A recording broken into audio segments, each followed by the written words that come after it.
Never devalue the impact another person can have. I ignored everyone growing up because they ignored me. But one day, I didn't change my life. I was a pretty normal kid growing up. I liked playing hockey, I liked going to school, and I loved to read. I had a bunch of close friends who grew up on my street, and life was good.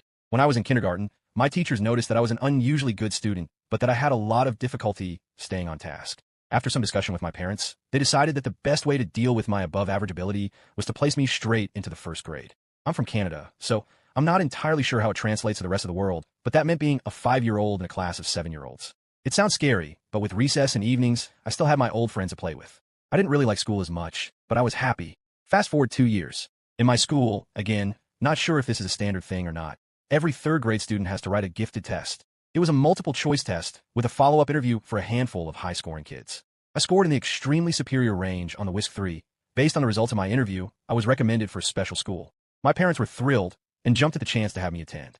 So when I was 7, I left all of my friends behind and joined a school in a different town where everyone was at least 2 years my senior. I don't really want to get into the details of what I experienced there, but I didn't come out the same person.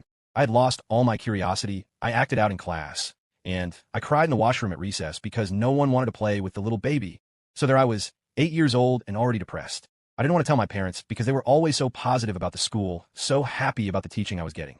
My old friends had moved on, a consequence of the move and our time apart. I started faking sick and skipping class. I would rub warm water on my forehead, hold hot water under my tongue to fool a thermometer, and pretend to throw up in the morning, hold orange juice, cereal, and chunks of fruit in your mouth for a couple minutes. Works like a dream, all to avoid going to school. I wasn't being beaten up or shoved into lockers, but anyone who's ever been an outcast will tell you that being constantly excluded and treated like a freak hurts just as badly. So like the stereotypical little nerd, I found love and attention online. I started with Counter-Strike, and quickly moved to Diablo, World of Warcraft, and Call of Duty. In this world, no one knew that I was young. No one knew that I was a loser. I poured my heart and soul into video games for nearly 6 years. Being good at video games got me respect, albeit on an extremely superficial level, and helped me learn to socialize. One day when I was 14, I met someone on Xbox Live. We were both playing Call of Duty, which I was then doing on a semi-professional level, and he invited me to play with him. His name was Zach, and to be honest, I thought he was a loser. In the online gaming world, I was the popular kid. I was incredibly good and incredibly arrogant about it, and I didn't have time for casual kids like him. Not only was he younger than me, he had a weird voice, made jokes that no one got, and was embarrassing to be around.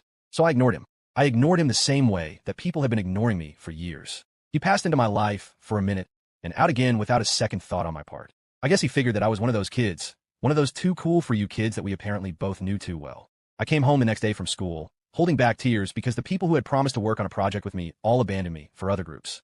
Waiting for me in my inbox was a message from Zach. It wasn't anything unusual, just want to play. Yesterday, I had ignored it, but today I was reaching out for some kind of connection, anything to convince myself that I was worth being with. I invited him to a game, and we played. I didn't talk much. He tended to dominate the conversation with his weird jokes and strange chuckle. But hey, he wasn't playing with me because I was good. He just wanted to play.